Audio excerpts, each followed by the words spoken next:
Today I'm talking to Fire Chief Mike Kennedy, our City of Ann Arbor's fire chief. And thank you for talking to me. Of course, thank you for the invitation. So I'm going to ask you the same question that I've been asking everybody, which is what adjustments, what kind of changes have you had to make in your lifestyle, in your habits during this pandemic? It's our whole world's been turned pretty upside down. There's certainly on the personal side, and that's what's challenging with this is normally we're in the position of helping other folks and not necessarily having to worry about ourselves. But this is thrown that of dealing with close family members that are susceptible, and that to me has been a personal challenge with this. Is it's not only helping the citizens of the city, which normally is our focus, but like I can't help if I get sick, and if my wife gets sick or one of my parents. So it's been this weird kind of role reversal. So not only are we the ones helping, but we're also having to kind of take care of ourselves at the same time too. So there's on the fire department side, there's been dramatic upheaval to what we normally do. And then from the city leadership side, dramatic upheaval as well in terms of us trying to manage city emergencies in a way that none of us really fathomed. I mean, we had done kind of some, what we could be called like war gaming of kind of tabletops of how we'd handle a flood if a dam broke in the city, or how we would handle straight line wind damage. And all those have always involved all of us being in a room together, sorting this stuff out. We never really, this was something that we didn't account for. And so a lot of this has been having to manage the crisis as well as normal city operations at the same time. And not in an effort to get political, but the lack of federal guidance has been very disappointing. And that has really handcuffed us at a local level. Because if you would ask me pandemic planning in 2019, I would have said, oh yeah, the CDC has these national stockpiles, and we would get guidance from them, and it would be very clear-cut direction from the federal government, because they were just always the ones that we were taught and expected to take the lead with this. And it hasn't. And obviously there's some leadership within our president, and again, not to try to get too political, but to say that has had a local effect. And I don't say that lightly, and that has been a challenge to all of us. So in your personal life, what precautions are you taking in the day-to-day activities where you have to go out in public places and do things like get groceries? I've asked people this question, people who aren't in jobs like yours, who aren't otherwise going out in the public, but I'm just curious if your household has any particular routines around bringing things into the house or going into public places to shop. So we've really been trying to walk the walk and talk the talk in terms of the guidance. On a personal level, really been doing the social distancing and trying to work from home when we can.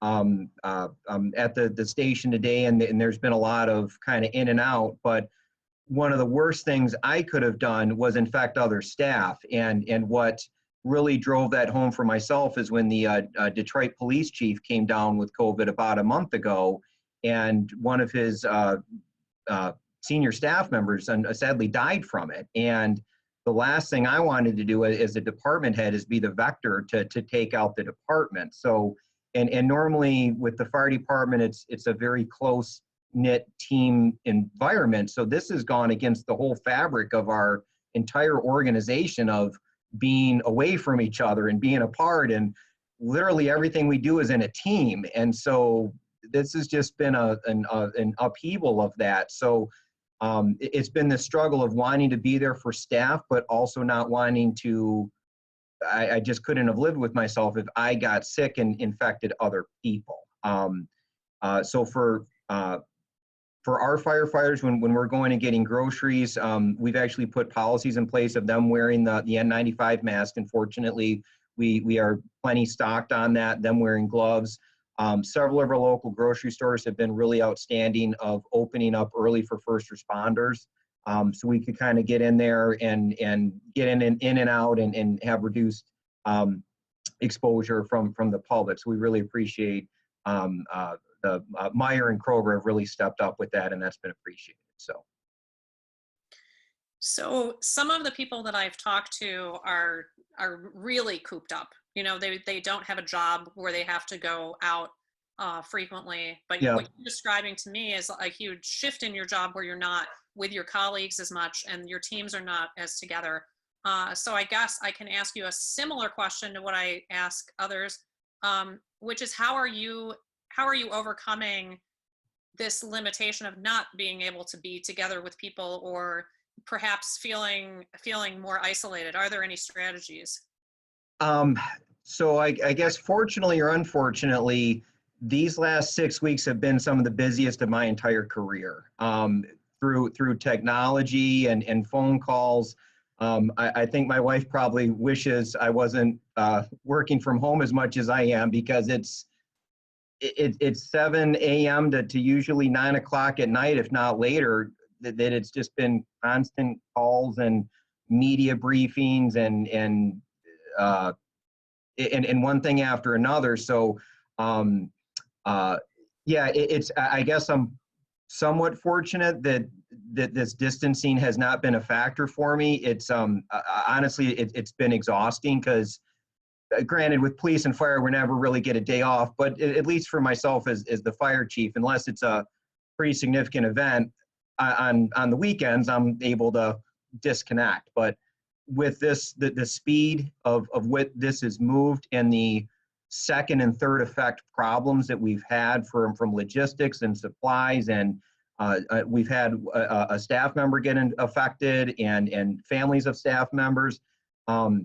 It just hasn't stopped, and the pace of that has. I know it's kind of taken a toll on me personally, and I know for several of our staff it has, because normally we get a break, and we haven't caught a break with this yet. So we've really been going nonstop since early March. How has the nature of your work changed since the pandemic started? We've had to reassign a lot of staff. We've also had to become much more experts with supply chain. We admittedly fell into, I think, a trend along with everyone else, is kind of what I call the Amazon phenomenon, where I can click and it's there the next day. And some of our just even simple stuff such as cleaning supplies. We weren't anticipating that we would have shortages of getting things like toilet paper or disinfectant. And because all of our vendors, we could call them and literally the next day stuff would be there. And so from a storage perspective and budget perspective, that became very easy. And we, for a decade plus, even more than that, that was our routine. So it's forced us to have to deal with logistics and reuse, and especially on the cleaning side, focus on areas that we've never had to focus on before. So what would you say to people who are feeling overly restricted by the guidelines that have been recommended to us? I mean, we saw a demonstration in Lansing where people are holding up signs, you know, people are sick of it. My sense of our town is that we are doing a reasonable job of maintaining the recommendations or the advice that we've been given. But what would you say to people who are not feeling so good about it? I understand it. I have a lot of frustration because I mean, I personally know someone that's died from COVID, and these restrictions have worked. I mean, we were.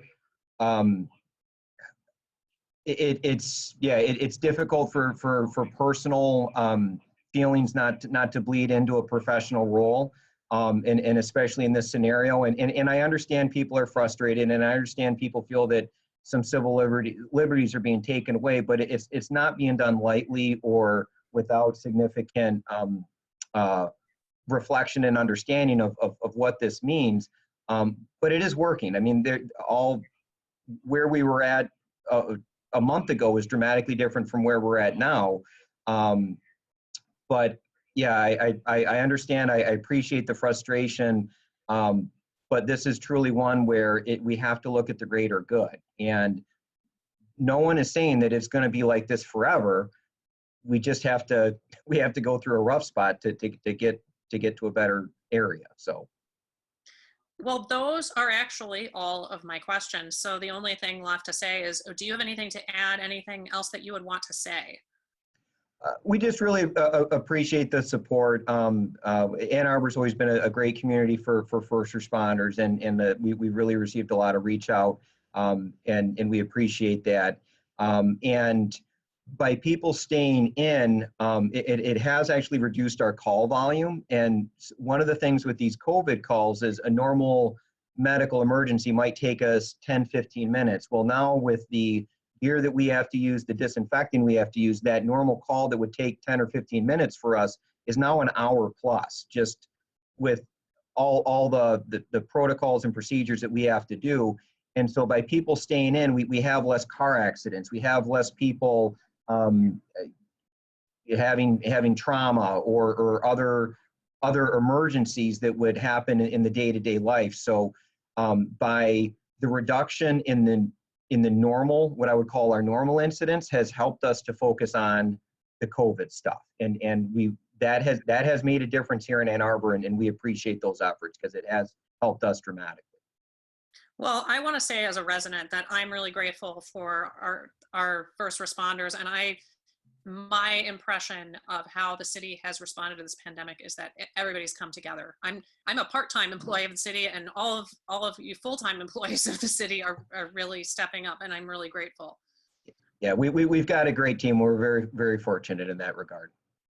Well, I thank you for talking to me. Okay, well, thank you, and appreciate the invite, and good luck with your video series. So. Thank you so much. Okay, all right, have a good evening. You too.